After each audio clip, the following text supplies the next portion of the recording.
Hi everyone, we are back for another Aftermath. We are on the eve of facing FC Midtjylland, something like that. And we are just going to review the Ajax match along with the Sheffield United match. But we're going to start with Ajax. James, initial reaction? Well, it was a while ago now, but I'll give it my best memory go. So from what I remember, it's pretty sloppy performance. I feel like I remember saying we got to be better. We were lucky to sort of get away with it.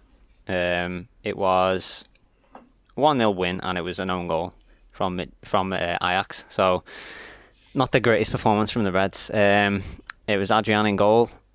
I thought he could have done better. He had an odd game, didn't he? Because he actually made some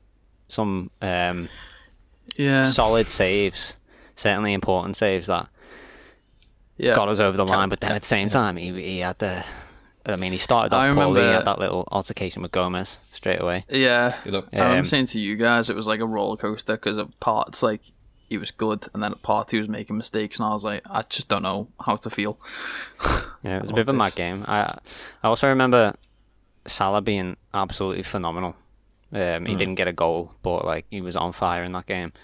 And then we got the little lucky deflection own goal from Tagliafico, which came off Mane's shot. Was it a shot? Corner, I think. No, it was a shot, wasn't it? It was a corner. No, I think it was a corner, and he tried to like chip it with his left foot, but it was obviously his weak foot, and it Why ended would up Mane be rolling taking a corner? I don't think it was a corner. No, it was a shot. Maybe it was just near the. Maybe it was near the corner then. Didn't he like kick the floor or something? I don't know. I can't remember. It was a while ago. I'm pretty sure. I don't know whether it was a shot or whether he was trying to square the ball, but either way, I think he sort of messed it up. Kicked the floor. A bunch of turf flew up. It hit Tagliafico, who wasn't really expecting it, and he knocked it in. What, the turf? Yeah. And all of it, everything. He didn't know what was going on. Yeah, he had turf hitting him in the face, he had the ball hitting him, it was all flying at him. It was all the strategy. It's that classic Mane strategy. I guess, I don't know, do you want to go over Ajax fairly, briefly? Yeah, I mean, it was a pretty boring. It was a pretty boring game. I mean, there's not much to pick out. I mean, I would say initially off the bat, I'm going to read out the team that went out because I felt like there was an interesting talk. But yeah, obviously we had Adrian in goal, which now we thankfully don't need to worry about. We'll come to that later. Touch wood. So Fabinho started alongside Gomez in the centre back pairing because we still don't know what's going on with Matip. We may find out tomorrow. I believe he is still injured though. I believe Matip and Thiago both, and Keita are all confirmed to be out for tomorrow. Are they? Oh, F. I thought they were all. I'll come to that. It's been weird. It's been a weird. I guess I'll come to that in a minute because I mean, last thing Klopp said I think before Sheffield was. He was aware everyone was in contention, and now apparently we've still got no Matip after he was seemingly fine and everything was okay, just to check up. Well, the only ones that weren't in contention were Virgil and Ox, and now apparently, well, it's whatever. It's weird. It's weird. Whatever's happening is weird. And now it's like still no Thiago really because he seems okay, or maybe he's just not risking them because of the opposition. Anyway. So usual front three started with a midfield of Milner, Wijnaldum and Curtis Jones, which is quite an interesting one to be putting out against a pretty decent side away in the Champions League. Now I'm told Klopp was informed that Henderson couldn't play the full game. Yep. In my opinion, I would always put out the best team you could, go ahead, and then you can rest players. In my opinion. But I mean, I guess it might have been a bit 50-50 because obviously he seemed to have a game plan to rest the front three at a time later on, but then Henderson was on the pitch. But what are your thoughts? So initially, I think we were all a bit like, why is Curtis Jones starting against Ajax. But actually, knowing now that Henderson could only play 45 minutes, or was only allowed to play 45 minutes, it makes a little bit more sense, because if you think Thiago wasn't available, Keita wasn't available, Milner was already playing, Wijnaldum was already playing, who else realistically, Ox is injured, who else could he have put out instead of Henderson? Well, who was our bench? Because I remember thinking there was a lot of midfielders Taki, on the bench. Jota, Shaqiri, Origi, both the Williams, Jaros, who I don't know. I still don't know who he is. There was those Kelleher two players that we've never heard of before, weren't there? Yeah, I guess that makes sense then. Knowing that Henderson couldn't play a full game, yeah, that makes sense. So, it was a bit of a scruffy match. I know you mentioned before.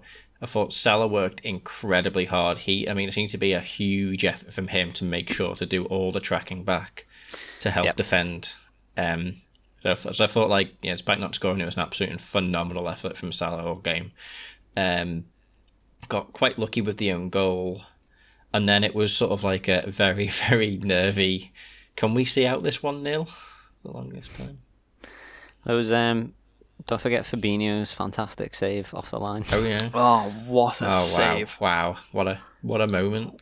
What a fucking acrobatics save from Fabinho to clear it off the line. What a mistake from Adrian. And then back. There Fabinho is to cover him for him. Stop the flurry of hate on his Twitter afterwards. As well, not stop it, but, reduce it a bit. Mm-hmm. Yeah, I actually think Fabinho, my opinion is that Fabinho and Gomez is our strongest centre-back lineup. I personally would rather see Fabinho and Gomez than Fabinho and Matip. At least while... What about Fabinho and Matip? But we haven't seen that yet, though. Also, in your opinion... Gomez is essentially the senior centre-back. I wouldn't bench Gomez for either. I think Matip was absolutely fine. I don't know. I think he had a good game. He's just forever something forever up with him. So it's like you can never depend on him. But Fabinho he's about as fragile as a stick. Has been world class. Every time he's been put in that position, it's not like he doesn't feel like. I mean, imagine if we had Lovren. Do you reckon Lovren would have done as well as Fabinho if we were playing him instead? Because I don't. I can't answer that question because I never saw a lot of Lovren's games. Well, it was a bit Jekyll and Hyde, Lovren. I know we'd miss him in midfield, having him play centre-back, but I feel like that's a fair enough compromise right now without Van Dijk. Okay. Well, to be honest, our midfield, we've got two players who could potentially... Well, okay, would you say, from what we've seen so far, if he kept up this streak, would you say Fabinho would be a better centre-back than a CDM? If he carried on how he's been doing so far? In what sense? I'd say no, but... Forever, you mean? Yeah. Well, most of the time. No, but while Van Dijk is out, yeah. Because I'm just thinking, I agree there. We've got a lot of potential CDMs now. It's Thiago, Henderson. I still think I'll play that role. I don't know how to. Granted, this is. I can only really judge it on pre-Thiago time, but which is quite similar to Chico time, but. Is it? We'll find out. But. In my opinion, our strongest midfield always consisted of Fabinho. Yeah, I think so. Going forward, will our strongest midfield still? I'd absolutely want him in any midfield. But I don't know if you remember, was it last season when he had that injury? Or was it the season before? That long spell out, and we played Henderson in his role, and I think it was the season before. And Henderson was phenomenal there, and obviously he wasn't. He was no Fabinho, but he certainly was.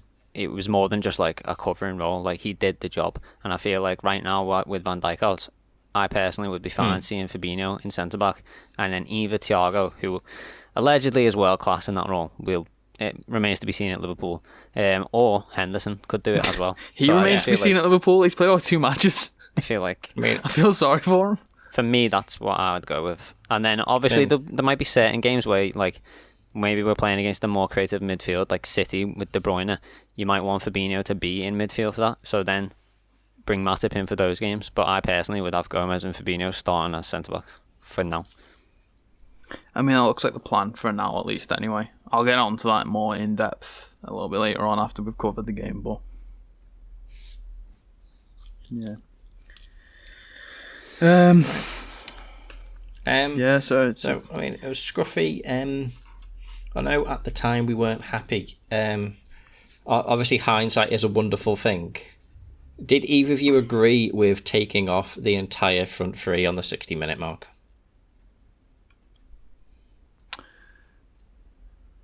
Was that the Ajax game? Yeah. In the Ajax game, the front three came off for Minamino, Jota, and Shaqiri on the 60-minute mark. I definitely did. It was 1-0. I thought you're playing with fire here. I mean, it turned out okay. Yeah, it turned out okay. It's a huge risk. I was shitting myself when I saw that. I was like, oh god, because like the thing is, both Mane and Salah looked desperate for a goal. Salah in particular, and taking both of them off, like they were both fuming when they were walking back to the bench. I get why, because it felt like it was coming. Yeah, I guess it was the game plan and he stuck with it. Whereas I would have thought maybe it's, see what happens if we're like 3-0 up at 60 minutes, I'll bring all of you off and rest you for the weekend. But I mean, or even just 1-0, like the situation we were in, but like bring one of them off, or maybe take Salah at most two and leave one on. Yeah. Mm-hmm. Then maybe like Salah at 60 minutes, see how things go, then maybe another one at 70, then another one at 80, maybe. Yeah, stagger it. It did seem like a mental because I mean decision. that's quite a change, because especially it's not even like attacking wise as well, because the front three were really putting in a shift defensively as well to help cover defense, especially since we had Adrian in goal, who was been a bit hit and miss, and then we also had Fabinho back at centre-back, who proved very successful, but still it wasn't like a usual, it's okay, we've got VVD in. It also, like, it wasn't as if, because obviously it was only 1-0 for a start, but it wasn't as if we were holding them at 1-0, like, they were getting chance after chance. Oh yeah. So it just seemed crazy to bring them off. This is a pretty well-known European team away. That was after that chance that Fabinho cleared that shot from the goal line. So, that could have very easily been 1-1. Would he have changed it then? Who knows? Although he did make... who was it that came off for Reece Williams? Milner. Milner. Yeah, I think. Because he started playing 5 at the back when Reece Williams came on. So obviously he was really going for, like, let's just hold what we've got here. Granted, I think that was... It's not often that was in the 92nd minute, so I'm okay with it. It was, but it had been close up until then. Yeah. I mean, it was a scary game, basically. It was classic. It also kind of disappointed me a bit. It kind of disappointed me a little bit, because it was like, so not only did we take off all of our front three at like a close game as it is, but now we're looking to defend our one and only goal, which was scored by a very lucky own goal. I was just like, we should be better than this, really. I mean, sometimes you got to. Like, it doesn't always go. I know, you've got to, but I was like... But that in hand with the taking off the front three is mainly why I'm disappointed. Because it's like, why? But ultimately, it was a scrappy, hard-fought game, I think, in the rain. And as far as away go, I mean, with the exception of Atalanta, I mean, that's probably like the hardest away game Liverpool have got. Yeah, I would say Atalanta are the strongest opposition in the group. I thought these were going to be, but only but that defensively. Was, but I feel like that's if you can get away with 1-0 at Ajax away by any means in the group, I'd say that's a yeah. I'll take 1-0 result. any European away game. Just get them back to Anfield and finish the job. But ultimately, they did get across the line. Can you remember who you would have gave man of the match to? I think in my mind, I would have gave it to Fabinho because I thought he went in and did phenomenally well.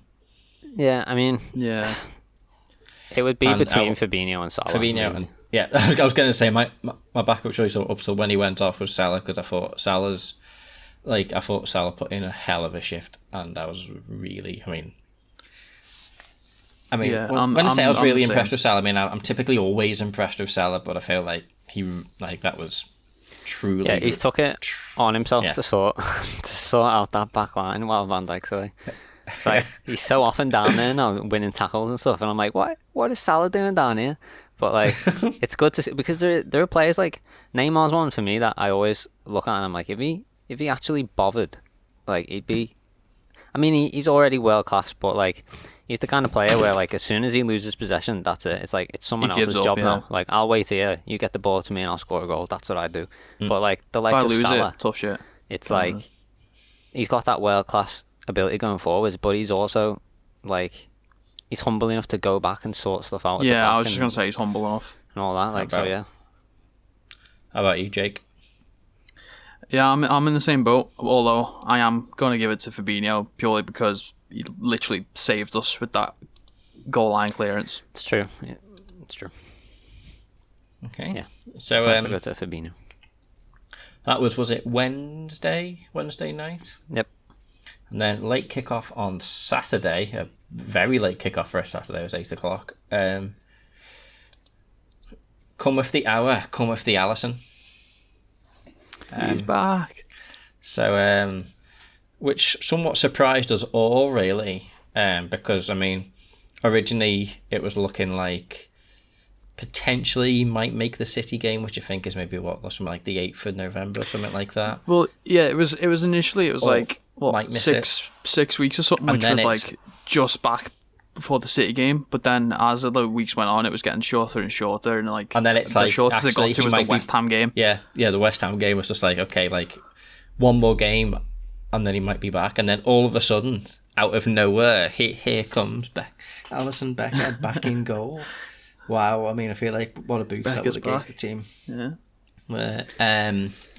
And obviously Fabinho started alongside Gomez again.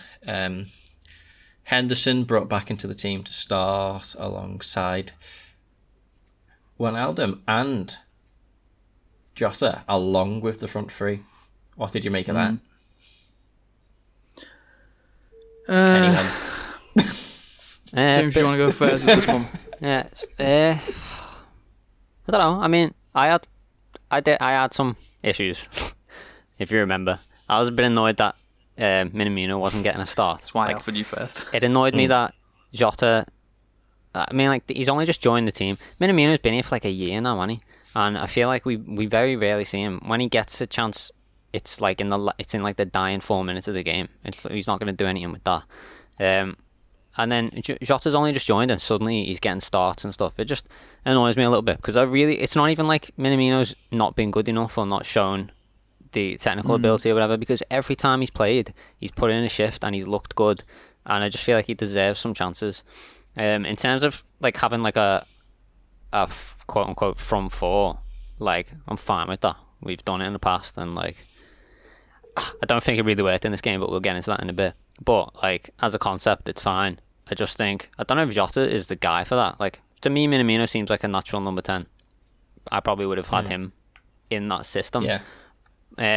Not that I like have any issues with Jota as a player. It just seemed like an odd setup to me. It was. But, yeah. Especially because it seems like that's what we're trying to train Minamino to do, or like progress him into. Seemingly so, because he keeps getting subbed to Firmino, who is probably our like most number 10 like in the team. Even if while like Jones playing half a game midweek, and then like because there weren't many midfield options because Milner played a full game, and granted, he is a machine, but he is also 34, so I wasn't expected to see much of him this game. Thought maybe it might have been a decision, maybe out of somewhat necessity with the midfield options, to maybe play him one of them, but I still agree I probably would have played Minamino there instead. I mean, obviously it paid dividends in the end, but yeah. I mean, you never know. I mean, I feel like maybe tomorrow night could be a good game for Minamino to play, to be honest. Yeah.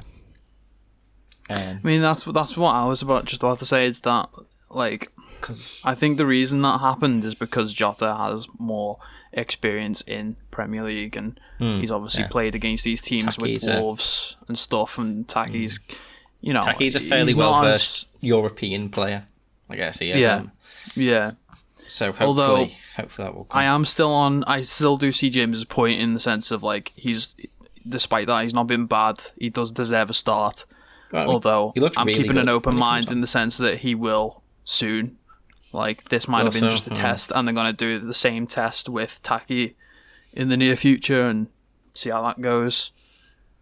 Well, I mean, granted, I know also price shouldn't come into it, which it shouldn't, but also, I mean, I guess... Jota was very expensive. Well, yeah. If you're going to go and spend, what was it? Like, was it like 40? Was it 40, 45? I think it was 45, but that included like player transfer and bonuses. Yeah. If I feel like if you're gonna spend that on someone, I guess you have to be seen to be playing them. But it's a shame because you like money worth. Because I mean, like, I feel like Minamino is worth that. He absolutely is. But obviously they didn't buy him for that. I mean, bought him for an absolute bargain. But that's. It was about 7 million, 8 million, something like that. It was ridiculous. But I still hope and I still believe we'll see the best of him. He's still young. I mean, granted, they are both still young, but we'll see what happens. We'll see. It's a long season, lots of games coming thick and fast. So the game started. It did start, as games are known to do. Ref blew his whistle. Yeah, not for the first time. Not for the last time. Yeah.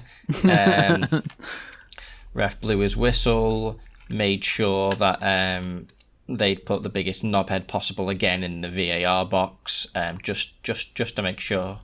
And then he said, right, away you go. Yeah. Well, I will say there was quite a big chance very early on that I almost missed. Yeah. I missed it. I only saw it in the highlights. I think it was a ball by... Was it Mane? And I think Salah almost managed to run onto it before it was sniffed out by the defence. That was a huge chance early on. Going up the left, through ball to Salah, who was like on goal, but I don't think it got there in time. I think one of their defenders intercepted it and kicked it out. It looked like a good setup, though. Right. I said... Is there anything you want to say, James, before I ask one of you to discuss the incident that made my blood boil? No, let's get into it. It was very early on. It was the 11th minute of the VAR decision, so I feel like we should jump into it. So in my view, and I don't particularly consider myself that biased. I mean, I will put my hands up and say when Liverpool have got away with one, which we may come to in a bit. But for me, I was watching it and I thought, Fabinho got his foot in, hit the ball first, and cleared it fine. Then all of a sudden he blew, and I was just like, what are you checking that for? You can tell he won the ball. Anyway, anyone can see he won the ball. And he also won the ball, like, outside in the slow-mo replay, you could definitely, absolutely see that he did win the ball. So there was nothing to worry about. Mm-hmm. I know. The issue was he stepped on the guy's foot afterwards. No, but I mean, how many times do you win a tackle and then hit the other player? Yeah. I mean, are they therefore saying this isn't like a contact sport at all? I was just like, so what is it if you're defending and like you're like jostling someone? Say, for instance, you might put your arm around someone's neck, prevent them from jumping, and hold them to the ground. That's fine. Harry Maguire. That's absolutely fine. But if you put your foot in, win the ball, and then clip someone's foot, therefore afterwards, that's an immediate foul. So I was just like, right, this is utterly ridiculous. But at worst, I mean, you can see here though he's outside the box. Then all of a sudden, checking to see if foul was in or inside the box. I was just like, hold on. It wasn't even a foul to begin with, and now you're checking whether it's a penalty or not. And then obviously decided, right, okay. It's Liverpool, so all we want to do is make sure all the finest of margins go against Liverpool perpetually. So therefore, it's a penalty, and it was absolutely a disgraceful decision in my opinion. But I mean, I remember reading something about it afterwards, and I think the referee blew because it was a foul, and then VAR intervened because they believed it was inside the box, and they essentially cleared it, saying it was a foul. And I think the referee misunderstood that. Did they check for a foul? Took that as... Or did they? I've heard they two checked. stories. They checked. I read I've heard something they checked for a immediately to foul. say that they didn't, and then I've also heard that they did. But I read that they checked for a foul. VAR confirmed the foul, and the referee took that as them confirming it was in the box. And he didn't go over to the monitor to check it, so he just blew and hit and pointed to the spot. It is quite baffling how one, we're still not seeing, like, if I was the ref, I'd be like, right, I'm going to go over to the monitor and have a look at this for myself. Like, take I don't know bloody why responsibility. Yeah, I don't know why. It takes 20 seconds. It's at, like, what? I mean, the time we wasted over this decision, jog. he could have gone over them. He could have gone over there himself. And also, I just don't get why they don't use in it the more. VAR room. Like, why can't they make a competent decision? Like, do they know the rule? Do they know what football is? I just don't think they give a shit, really. I think they just go, do we just go yes or no at this, flip a coin, we'll see where it lands. But also, it also annoys me that they have the final say. Like, even when they're wrong, it's like, oh, well, VAR said, like, nothing I can do. It just does my head in. Like, it was getting better as well. I felt like VAR was getting better, and now it's just slowly declining again. But because this was right off. Bear in mind, this was right. Sorry, Craig. This was right after the. I know we're a Liverpool and we're focused on the Sheffield game, but this was right after the awful decision of not giving a penalty to Chelsea when it was clearly a foul from Harry Maguire pinning down Azpilicueta, and then right after this happens. It's like it is literally getting worse this season. I mean, the thing about that is, like, obviously it depends who is reviewing it, like who is the assistant referee on the VAR. Like, it's purely a circumstantial decision every time, based on what the person looking at it thinks. Which, like, to me, it doesn't make any sense, because what's the point of it then? Like, it's still prone to human error. It's not a computer, is it? Do you know what I mean? It's not like... Well, the way they glorified it is like it makes the right decisions every time. You know, you can't be wrong with VAR, but you can, because it's a person still. No, I think... It keeps happening. If they advertise it that way, it's entirely wrong. I thought they advertised it as it helps make the more accurate decision. So it's not guaranteed, but it'll make a more accurate decision. But like, already this it's season... capable. Like, we all seen it on TV, in slow-mo. He won the ball, and we're like, oh, it's fine. And then what's the guy in the room doing? The thing that annoys me is that does he see what we see? It's meant to be an obvious thing. And, 3 times now, like, not even just Liverpool fans, but, like, the whole world has, like, judged... All football fans have judged those decisions as wrong. I feel like when they set up this VAR thing, I feel like they've got this go-to line, which is sort of like the scapegoat for this whole thing, and it keeps coming back to this clear and obvious error, which I think is an absolute load of tosh. Because apparently, like, from what I heard, and their logic is, which they apply to a lot of things, is to the blind eye in the live game, the referee could have seen that and could have pointed to the spot, and if you didn't see a replay of that, you could have believed it. So according to them, when VAR's reviewing it, they'll say he hasn't made a clear and obvious error because it could have been, it was close. But the thing is, though, I feel like, what's the point in that? Because your job is to sit there and watch this back in slow motion with, like, you can put lines and grids down and watch everything frame by frame. So if that's the argument, if that's the argument, we go back to Mane's goal. Well, sorry, Henderson's goal, but Mane's offside ruling. That was given as a goal. Then VAR intervened and said Mane might have been offside. We're going to check for offside. It was literally like a split hair decision. So surely then, to the naked eye, that looked like a goal, and if the referee said that was a goal, no one would have argued. So where's the clear and obvious error? Not. Yeah, it goes back to your lack of support and evidence. It absolutely is, and to me, in my opinion, if it's a wrong decision, if you're watching that back and go, actually no, he's won the ball here, it's fine. If you're watching it back and going, I'm sorry, it's either right or wrong. If it's a wrong decision, it's an error. You know what I mean? I feel like if something is either correct or incorrect, if you pick the wrong option of those two, it's a clear and obvious error. It's like, yeah, it's not. I bloody hate it, and it's just, I laugh so much at the people who kept going on about live VAR pool, and I'm just like, really, the things that have gone against Liverpool, even last season, the things that went against Liverpool. Granted, some things went for Liverpool, but we've all been through the stats and seen who benefited the most. Yeah, not us. And it's happening again this year. And it's just like, apparently, like, these things balance out. I mean, I'm waiting to see it. Because obviously we were robbed of 2 points against Everton. Yep. Robbed of a world-class defender and 2 points. Yeah. So, and in some regard, the world-class midfielder. He's bound for a few now. But anyway, obviously it was given a penalty. Bloody T-Rex Burgess. Whereas Jeff Goldblum can take him away, put him in a cage or something, ship him off to an island. Anyway, I'm going off topic a little bit here. So, what happened next? I was going to say, yeah, you are a little bit. What happened next?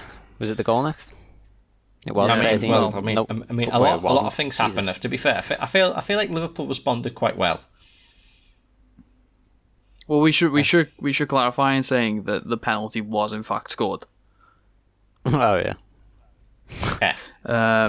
Didn't mention that. Yeah. So yeah. Sent to the right. Okay. Ali jumped. To the sent to the Sheffield. left. Ali jumped to the right.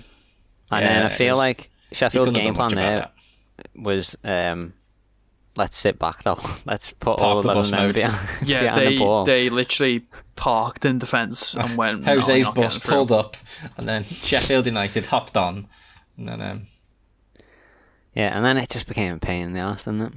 Trying to watch Liverpool break them down. Yeah, we couldn't get around them. I feel like Liverpool responded quite well, but yeah, it was.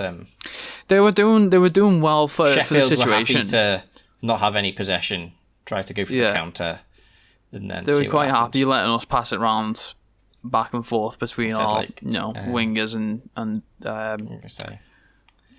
centre backs and full backs. What was it? Sky flashed up a stat amidst their commentary on all of the Liverpool trying to break down this bus of Liverpool at this point were unbeaten in their last 61 league home games, winning 27 of the last 28 at Anfield.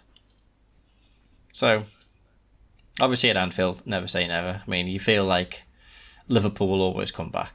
I mean, James, I remember speaking to you at the time, and you were quite adamant Liverpool were going to get a goal. Yeah. You were like, I felt like it was I'd be amazed. Yeah. I've been amazed if Sheffield had managed to keep a clean sheet. Yeah. I mean, wait till you see who got the goal to even amaze us some more. So, it wasn't too long later. I mean, it was sort of like a battle of trying to break down the bus, and I think it was getting near half time, was it? Yeah, 41st minute. I think, unless there's anything anyone else wants to discuss. I will just say, the setup that we had going on, it was a 4-2-3-1, wasn't it? Well, kinda. I don't really think it worked very well. I don't know if it was an experiment, but it was like on paper, Jota and Mane were like sort of lamb and ram or wingers, and then you had Firmino was like a false nine, and then Salah was up front, but it didn't really play out like that. We weren't playing it that way. They kept swapping positions. It was like there was like a constant rotation going on. I don't know if that was part of the game plan to sort of like confuse Sheffield or whatever, but I don't really think it worked very successfully, in my opinion. Don't know if anyone else got any thoughts on that. I think once their defence had sort of eased up a bit, I think it worked better. But by no means would I say it works better than our usual formation. But No. It was strange. It's a bit, worked. There, you could see the defence crumbling as soon as we got the one back. yeah, so that actual goal. Well, but that one though. So I believe one thing I was going to say before this actually happened. Do you think Sheffield should have had a legitimate penalty, James?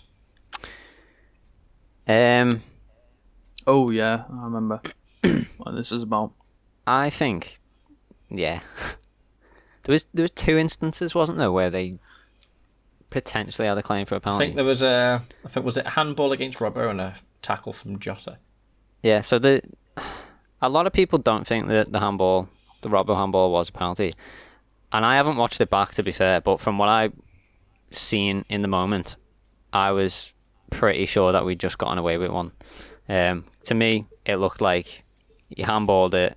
It was checked by VAR as well, which I don't understand, because apparently they said it did touch his hand, but it wasn't in an unnatural position. But my understanding of the rule was that if the ball touches your hand in the box, regardless of... I think I thought they didn't do unnatural position anymore. I thought it's just if it touches your hand, I it's picked this handball. up on Match of the Day. Apparently they've reviewed it again.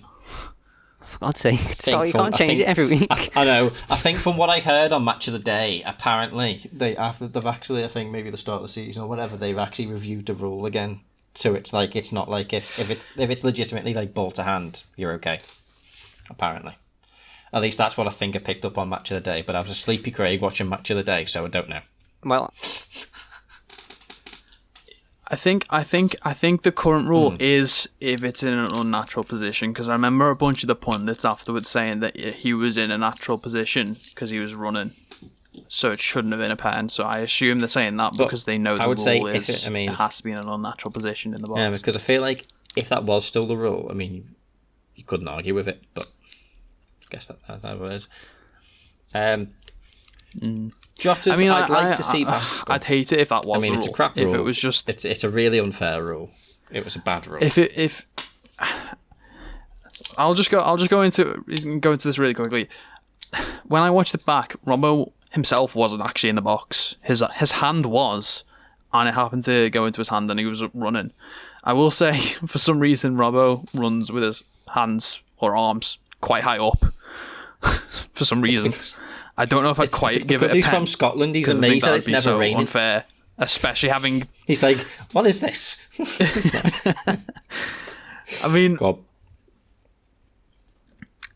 I'll just say that quickly. I think it would be unfair to have given that as a penalty. I think if the rule is just if it hits your hand anywhere in the box, it's a penalty. I think that's unfair. But his hand was quite high. I think he was running. He was actually outside the box. It doesn't look like it interfered with getting a goal anywhere. It was just a cross. I don't know where I sort of sit on this, really. A bunch of the pundits were saying it's not. A bunch of angry Twitter fans were saying it was. I'm just like, I don't know. I don't know. I don't have much of an opinion on that because of the very specific circumstance it was in. Like, it's too specific. Like, obviously, if that's the rule now, that it has to be in a natural position, then it wasn't a penalty. Fine. Happy days. But I just think that as a rule is stupid because it then, again, comes down to circumstantial decisions made by humans. And it's just, it leaves too much up in the air. One referee would have said that was a penalty, and another would have said, no, it wasn't. Like, it's just way fairer to be like, look, if the ball hits your hand in the box, it's a penalty. Then just stop hitting the ball with your hand and everyone's happy. It's just a blanket rule. There's no arguing with it. If it's hit your hand, it's a penalty. Instead of having people go back and forth going, well, I think it was a penalty, or I think it wasn't a penalty. It's just stupid. So, for me, like, if that's the rule now, then fine, it wasn't a penalty. But it did feel like we got away with one a little bit. I mean, it's fine anyway, because they got one, which I felt like they shouldn't have got earlier, so let's just say that one was for that. I would like to see it in a I slow didn't motion actually replay. see this. But, I watch don't the actually know highlights there of was this a another few claim. times back. And in my opinion, I don't personally Who was this on? think it was, but I'd have to watch it again. Yeah, I don't know, I'd like- have to watch it again as well. I want to watch Who was it this? Which played back tackle in was slow this? motion. Because I don't even It know. was I sort didn't of even like see a sort- this. it was. Well, it wasn't on the ground like Fabinho, but it was certainly close, and it would have had a good claim. I mean, granted, we all know if it went to VAR, they'd have been like, "Oh hell, give Sheffield another 5 penalties. Who cares?" And they tried for it. But at a glance, watching it, Yeah, I feel every like 2 it seconds wasn't they're in a a block. clear-cut penalty by no means. Because to me, I said I'd have to. Being fair, I'd have to see it back in slow motion because I feel like he didn't do was this the anything wrong. one I feel where- like his foot was out and I couldn't actually see him make contact. From the angle I had, it looked like the player just saw his foot was out and just decided to go over it. But it was all very, very close and split-second stuff, so I couldn't. Was this the really one where he was running back? He went to get it from one of their players who passed it to another one. He then lapped around them, and then saw that he'd lose the ball, so he sort of stopped in place. And then the other, I remember which one it is now. I remember which one. I kind of echo that. I think he just stopped. And he stopped as quick as he could, and the other player just went, "I Okay. can maybe get something from this." So, come with the hour, come with the lesser expected man, I guess. Just So, about. 41st minute, Mane wriggled, and I think he had a decent shot at the goalkeeper that he just managed to palm off.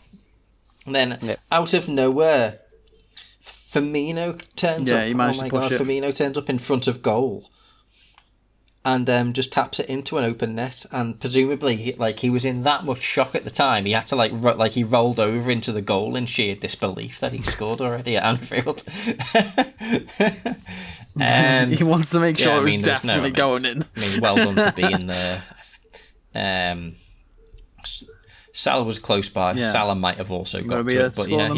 he had to be there. It was a very poachy goal, but can't believe it. He actually scored. One thing I do want to. The alternative is Mane didn't score and we didn't get one back. I don't really. If that was me, I one wouldn't of be my mad. favourite goal's a goal. players of all time Yeah. for Liverpool was Dirk Kuyt, and he was just poacher supreme. But I absolutely loved him for it. So I wouldn't be mad if I was Mane. He can't be mad. He didn't. He didn't score. He had his chance to didn't score. Exactly. what a statement!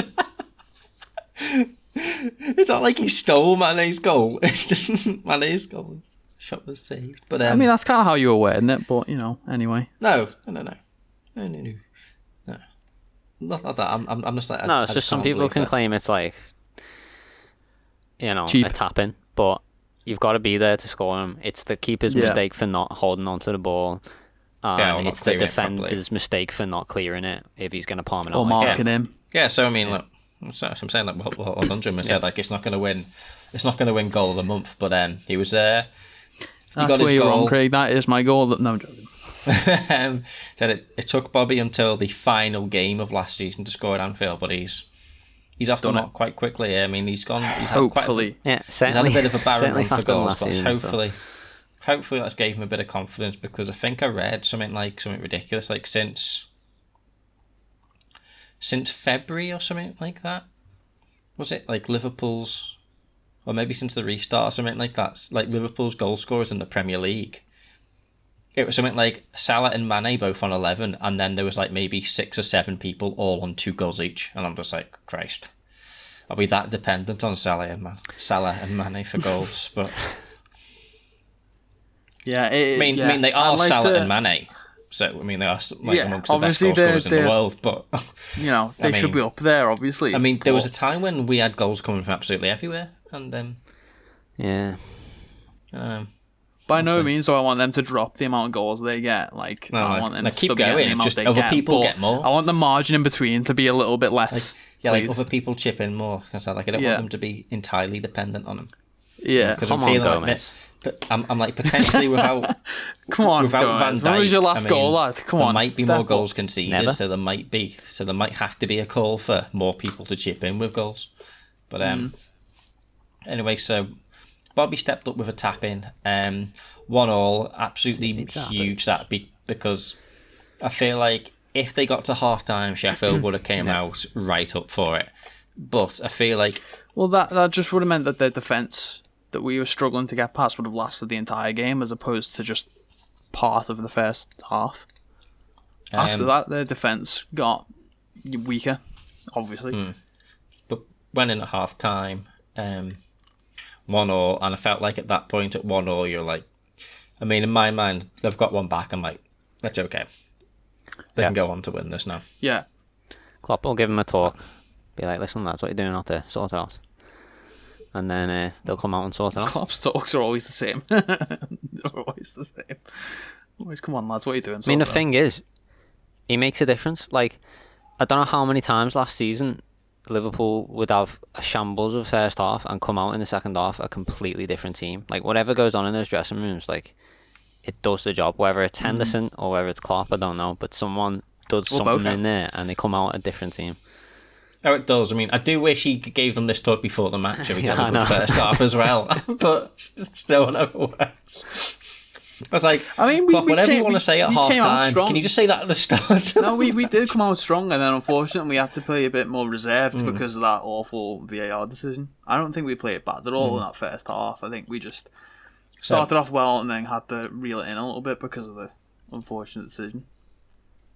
I feel like there was so I think like Liverpool came out well. Obviously Sheffield, I think still there was an air of like try to hold on to what they can. Yep. Maybe because I think they probably got a sense of Liverpool are going to press for a winner here, and we might be able to catch them on the counter. Maybe a set piece might undo them. But Liverpool kept pressing, and then it looked like Scala. Oh my god! It looked like Salah twice now. scored an absolutely quality goal, but unfortunately, it was actually legitimately offside. It was. Yeah, Fair It was a enough. bloody good goal, though. Like, great cross from Trent no. and a great finish from Salah. annoying, really. Yeah. He deserves a goal. I mean, He deserved that goal especially. Obviously- That was really well worked. obviously, like if that was Rashford at Old Trafford, the flag would have stayed down, and United would have been given 2 goals. But 2 goals and a penalty. yeah, We're not but biased. yeah, it was offside. but we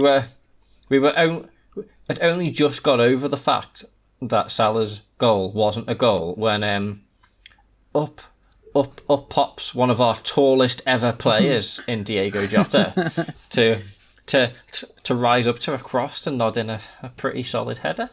What do you think of that? I couldn't believe it. I couldn't believe it went in. I couldn't believe it was a header. Good to see some aerial assaults, to be honest, because I feel like without Van Dijk, we've got no one that can do that. Well, actually, that's a lie. Origi is pretty damn good in there, but he doesn't play anymore. And Retired. yeah, and like Matip scored a few, but he's no Van Dijk. Obviously, without Van Dijk, that's an area that would pretty barren in. So it's nice to see someone have a go and put it back on it. And yeah, it was a solid goal.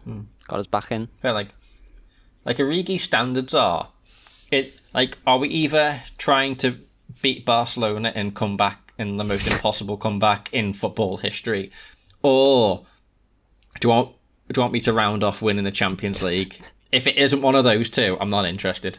If there's no drama involved. Well, except Everton, you'll have a go against If Everton. there's no drama involved, he doesn't want any part. But yeah, so I think Mane was trying to wiggle through. Then he kept hold of the ball, did well. I think he got himself about a yard on the defender. He just tapped it past and used his pace, got himself a bit of space, crossed it in, and then Jota, to me, I would say he's 5 foot tall, but sprung up like a little spring chicken out of nowhere and headed it in. It's quite a good header. Do you know what? I don't know to be fair, how tall though, Jota is. If you're listening, I'm sorry. Do you know what though? I will find out how tall you actually are. it was a good it was a good finish as well. He made it look quite easy, I think. Like it was flying across and then he just boop, tapped it in. 5'8", mad. Okay. To be fair, I think there was only I think there was one defender blocking him, but I think that defender was also quite small. He's not even that small, but I feel like maybe in compared to like typical footballers, maybe. Yeah. I mean, he's smaller than all of us. I mean, it doesn't necessarily matter. That doesn't. If you can jump, you can jump. Yeah, if you can jump, doesn't matter how tall you are. Obviously, it helps, but he's no Shaqiri. Shaqiri has to be the smallest player. Yeah. Although Shaqiri's bloody good at launching them crosses into the box, though. Maybe we could get a Shaqiri-Jota partnership going on. The small boys. 5'6". What is that, Shaqiri? That is quite small. What a transition we've made. I know, yeah. Right, I'm gonna stop googling Liverpool player. Although, in fairness, let's stop comparing sizes and get on with the podcast, guys. Not a whole lot more. Well, actually, really happened after that. Oh, I thought you were going to say something else. Never mind. Yeah, it was. Well, from my memory, it was we got to 2-1, and then it kind of like I don't think we were good enough to be honest. I think we were lucky to get away with the 3 points. And I remember saying at the time, like, if this was a better team we were playing, we'd be in some trouble here. Like, if that was City, I don't think we'd have gotten away with it. So the thing is, it's 3 points. Liverpool do this a hell of a lot. Yeah, like, I mean, one thought in my head was, it's like Liverpool do what they need to, but like I know for a fact if they were up against a better team, like Liverpool have got all the gears to go through. Typically, if they need them. But yeah, I agree. Like there was a time, it's worrying. Maybe 3 seasons ago when we were like winning games like 4-0. Like every other week we were winning games like 4-0, 3-0, but then we were also picking up a bunch of draws. And then last season was like the transition to like we were winning games 2-1 and 1-0 and stuff. Like there was so many 2-1s on there. And I feel like it was a switch of like, right, we do what we need to do and then sit back, rest players, and we go again next week kind of thing. And then obviously that's how you that's how you retain a winning streak. But like, so if that's what they're doing, fine. Sometimes it just feels too on the edge of a knife and you don't know which way it's going to go, and it's just like heart attack City every week. It would be nice to just see one of them 4-0s every now and again. Yeah, I was just going to say not just all the time, tomorrow, but every now and then. But yeah, it's the thing is though, it stresses me out every single time, even though if you probably look back at the times Liverpool have been 2-1 up going into the last 10 minutes. When's the last time they didn't win the match? I don't know, but it feels like it's probably a long time ago. But at the same time also, we had Van Dijk then. So you feel a little bit more comfortable with the back line being like, yeah, we can hold this. Now without Van Dijk, things are a little bit less sure. Do you know what I mean? I don't know how they feel as players, but that's how I feel as a fan. You're just like, oh no Van Dijk. Now I've got Virgil van Dijk. Virginio. Right, someone save me before I keep making bad attempts at this point. I'll interject here and stop you from making those awful amalgamations and say quickly, the predictions from last time. We predicted for Ajax. Me and James both predicted a 2-1. So we were wrong. Oh, did I say 1-0 for Sheffield? Well, hang on. We said 2-1. I said Salah Mane. You said Mane. And Craig said 3-2. Mane, Salah Mane. That was for Ajax. None of us right there.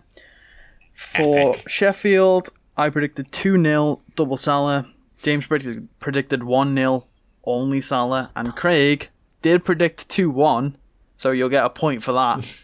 But you did predict Thiago and Salah, so unfortunately you get no bonus points there, my Who friend. would have picked Bobby and Jota? Let's be honest. I mean, you did pick Thiago as a wild card. You did go. I'll go Very true, very out true. of the box here and go Thiago. Thiago, I believe in you. West Ham, let's see it. So, Isn't he ruled if you're out? listening- Has he not even ruled out for West Ham? No, No. Okay. No, not that I believe. Michelin. Just Midtjylland. Hopefully they'll be back by then. We'll find out. I'm sure Klopp will say before. Well, either way, that gets us our first point for predictions for Craig. Round of applause for Craig. Getting the 1 point for the goal. The goal prediction. Got 1 point. So there you go. Right. I'll say it like I found it. James, who was your man of the match for Sheffield? Who was my man of the match? I know who my man of the match is, but tell you what, my man of the match was Jordan Henderson. That's a good call. I feel like there's like, I mean, I know he's a quality player, and I feel like it's gone on long enough now. I mean, where people have like, he's gone underappreciated, because I feel like we may be past that now, where he's actually recognised as an absolutely quality player, and I feel like when he's on the pitch, you just know it. I feel like, Yep. like, and he just brings so much quality and so much control to the team, and I feel like when he's not there, you miss him so much. And I felt like he was again outstanding, as he's been in so many games for Liverpool. So he was my man of the match. Yeah, he was also like, if you watched him in that last sort of 20 minutes as well, he was all over the place. He was, ordering everyone about, throwing out the demands, sorting out the back line, sorting out going forward. He was a proper captain. It was a proper captain's performance. And he's definitely like a must-play player. I mean, I wouldn't say he's as unappreciated as he was. People just used to think he was a crap player. Like, it wasn't even taken into consideration the other stuff that he was doing. I think he's improved massively as a player, but also as a captain. And I forgot about that completely, but it was a massive captain's performance, that game. I know the man of the match actually went to Joe Gomez. Yeah. But I think Henderson is a good call. Gomez didn't stand out to me, but I also wasn't really watching him, so I don't know. That's the same for me with Henderson. I can't say he'd be man of the match, because I can't really remember what he did, but I have no doubt he was doing well. Because he's not like, obviously he's not like the goal scorer. You're not going to just remember him every time, but you remember him for like the decisions that leads to the goals. So I honestly can't say who I'd give man of the match to. He's my Henderson's my Liverpool comfort blanket. I see him and I'm just like, oh, thank God, at least there's going to be some order to this game. Honestly, I think he's Liverpool's comfort blanket. Yeah. I think he's Liverpool fans' comfort blanket. It's not just yours. I think he's everyone's. Because I'm like, oh, thank God, there's going to be, it's not going to be shambolic. I mean, they're going to have the head screwed on. There's not, they're going to behave themselves. And if the second they don't, he'll sort them out. I'm just like, thank God. Yeah, I agree with that. I'd probably go with Henderson as well. Has Jake picked one? I haven't. I honestly, I can't remember a standout performance, and I'm kind of just getting swayed because I knew who the actual man of the match was, but just because I remember certain parts, I'll just say Salah. I remember him trying to be quite agile and the very best. No one ever was.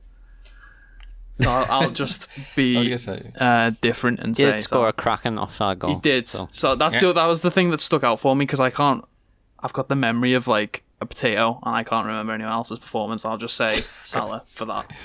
Like I say, James, you may know. Jake, you may know too, somewhat. But looking at Sheffield United's team sheet, is Jay Robinson the Jack Robinson?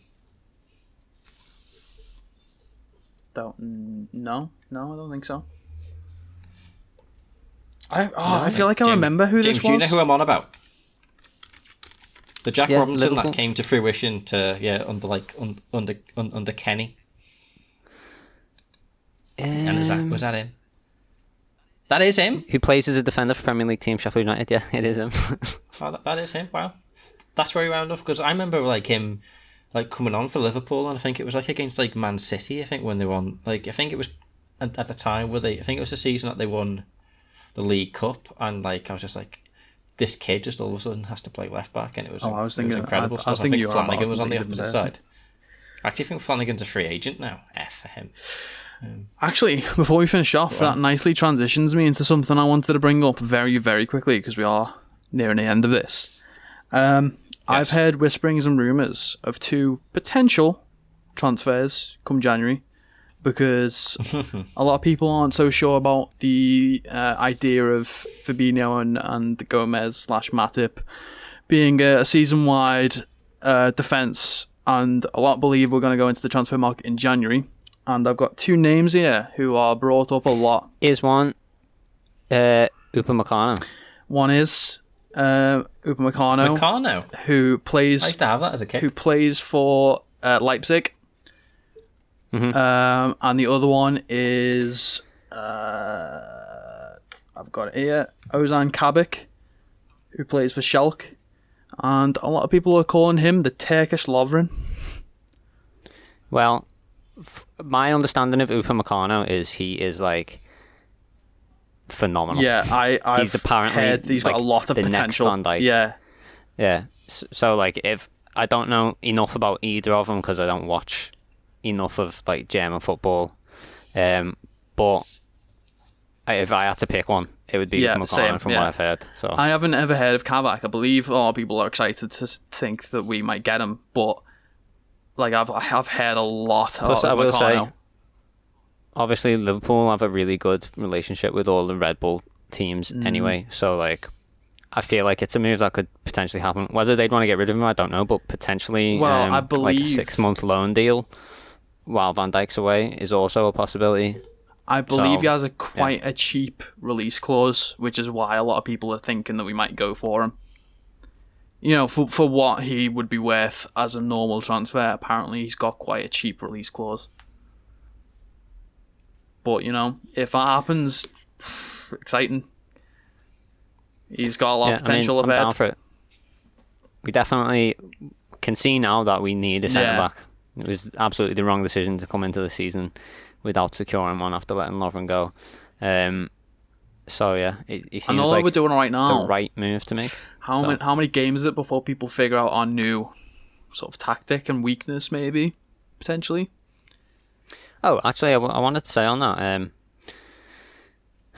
it might honestly be a bit of a let-off for Gomez, because when we played with Van Dijk, I feel like every team's sort of play style going forward was like, right, we're going to attack whatever side Van Dijk isn't on, which is why Trent and Gomez's side always suffers like the most, because it's constantly getting pounded. Because people see Van Dijk and they're like, right, we'll just avoid that. Do you know what I mean? So I feel like with Van Dijk being gone, it might honestly be a bit of a relief for Gomez, not in a sense of I'm relieved Van Dijk's gone. Relief is in like he won't be soaking up as much pressure as he usually does. Well, very quickly, do you think that's probably why he's moved over to the left-hand side more with Robbo? Because he usually plays the right with Trent, doesn't he? And Trent, you know, I mean, he's good at, you know, getting up. As you've said, you've never really rated his defence, but you've rated his getting up and, you know, crosses and stuff and creating chances. In terms of defence, Robbo is probably better at defending specifically than Trent. Do you reckon that's why Gomez has moved towards that side to sort of balance out a little bit? I don't know, really. No, I don't know enough about favoured sides to really say. I know anyone gets down the left hand side and Robbo's going to kick the liveliness out of them. So I trust Robbo to defend. To be fair. Yeah, no, same. That's definitely our strongest side. Well, then quickly then, before we move off the topic, Craig, what do you think of getting the? Because I know you're an avid fan of wanting to get another centre. Yes, sign a centre back who who I don't know, but please do.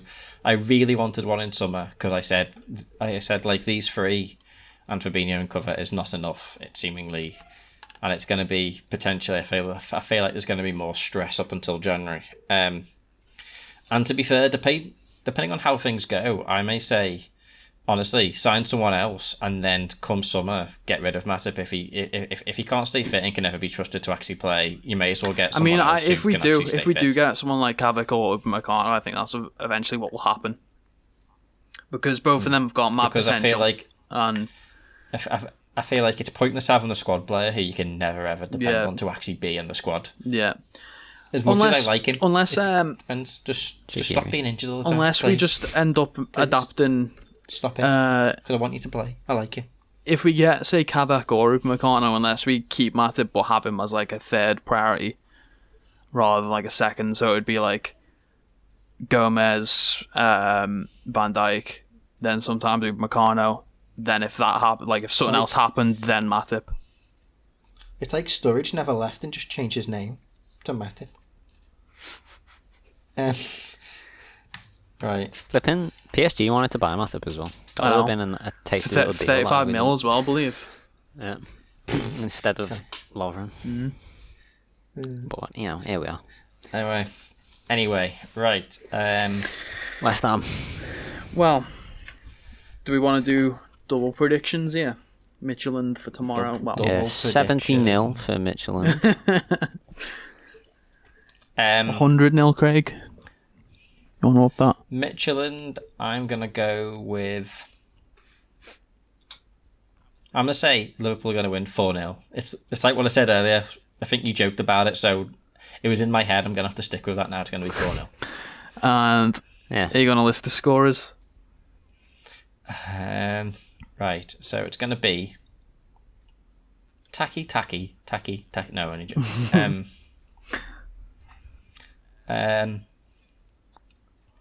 Salah, Mane. Then Milner's going to come on and score a penalty. I always like to throw one little wilding in. Oh, you're actually okay. You stick with that. You'll get it one day. Okay. Yeah, but one day, imagine if it happens, we'll be like, I think the day that Craig gets his wild card prediction right, he should earn double points for it. Go on, James. What are your thoughts? I'm going to go at 4-0 as well. Yep. Just because we got to send a message to Atalanta that we're not here to mess about. Because obviously they beat them 4-0.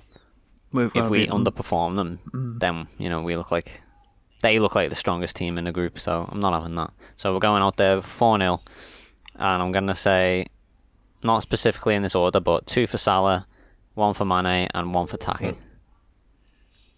So hang on, say that again. 2 for Salah, 1 for Mane, 1 for Taki. Yep. Okay. I'm gonna go slightly more reserved, in a way to sort of just not jinx it, but it's still gonna be 3.75 to 1-0. No, I'm gonna say 3-0.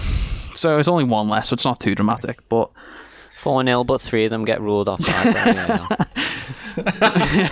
Yeah. I'm going to go with, again, in no particular order, I'm going to go with Mane, Salah, and who else? Gomez. I was thinking, do I go with a complete... Adrian. Do I go with a complete wild one? Adrian has scored before, by the way, not for Liverpool. No, I know. Has he really? Yeah. Fun fact. There you go. I'm gonna say the Mane double. Why not? No one's given Mane a double yet, so I'll go with Mane twice. So there we go. And West Ham predictions. I mean, they've looked quite strong against big teams recently. So they have. They'll be well up for it. Bear in mind, West Ham was it 2-1 up at Anfield last year, which was a right shocking at the time, and then obviously Watford followed, and then F. Great. Right, so West Ham on current form, they've lost the first two, then won two, and then they've drew their most recent two. Yeah. I mean, Liverpool are playing at home. I feel like it's going to be... They can't lose. It's going to be a tough game, but I mean, this is Liverpool, and they are playing at home, so I fully expect Liverpool to win. I hope so. Let's not ruin the unbeaten streak. I'll go with my favourite 2-1. Yeah. I mean, Liverpool should win. I mean, what happens, I don't know. I mean, I'll expect anything. I mean, West Ham just got a draw against City. City had been a bit off the boil. Tottenham had 3-3 against Tottenham in quite a hilarious comeback. And Yeah, Christ. before that, they beat Leicester away 3-0. And then... Wasn't it 3-1? I can't remember. They beat Wolves 4-0. Yeah, they Wolves did, haven't yeah. been the team they have. Arsenal beat them 2-1, and then before that, they lost at home to Newcastle 2-0. I don't know what they were doing there. Starting off, getting warmed up, weren't they? So go on, goal I don't scorers. think it's going to be an easy game, but it never is. Who are you saying scoring? So.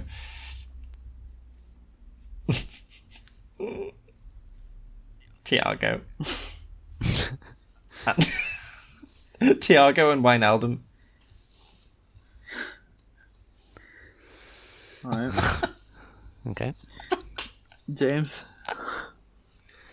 I've got a 1 point lead. I can do what I want now. I can go wild. I'll say 2-0 just to be different. But Okay. I feel like another 2-1's coming. And I'm going to say Salah and then Andy Robertson. Oh, he's gone okay. for it. Go on, pressure's on you now, Jake. Pressure is on. Alright. Do I think West Ham are going to perform as well as they have against us? Do you know what? Purely because of our situation with defence, I'm going to predict a draw. I'm going to predict a 2-2 draw. I'm going to say... Yockin'. I'm going to say... Well, I mean, it's to be safe more than anything. I mean, I feel like it's fair. Yeah, it's to be I mean, safe I feel more like than it anything could- else. I don't it want could to, quite- I'm not going to predict I a feel loss. it's very plausible it may end a draw. I mean, I'd probably say a 50% chance of Liverpool win, 35% chance of a draw. Something like that in my mind. But Well, I'll say Salah and I'll say Henderson. okay. We've all gone a little bit how you do. I mean, this is when... Adrian scores. will Thiago even play? Who knows? This is the one where Adrian Um, actually scores. I fucked up and putting it in my Michelin prediction. Mitchell and Webb. I mean, that would assume Adrian's playing, in which case, what has That's a happened? striker. Alisson? As a striker. What if on that bombshell? Stay tuned to find out if we're right. Yeah. So if you're listening to us and you've managed to listen to us Waffle. up to this point, well done. Thank you very much. That must mean We love you. You must like us, and you must like football. So if you do like football, be sure to check out our channel, as I believe we are picking up the reins with FIFA again, coming imminently. Yep. So stay tuned for more FIFA 21 videos for FishStakes. Going to be great to see that. Of course, more AA on the way. More AA every week and more shenanigans. And it's almost Xbox time as well. That launches in like 3 weeks, so woohoo. Right, lots to look forward to. Be sure to like, comment, subscribe, and slap that bell. And stay tuned for the next Aftermatch With Sculler, whatever they called him. And we'll see you then. Yeah, we'll cover the next two games. That'll be next weekend. Well, this weekend. A weekend. Bye. Done it. What done it?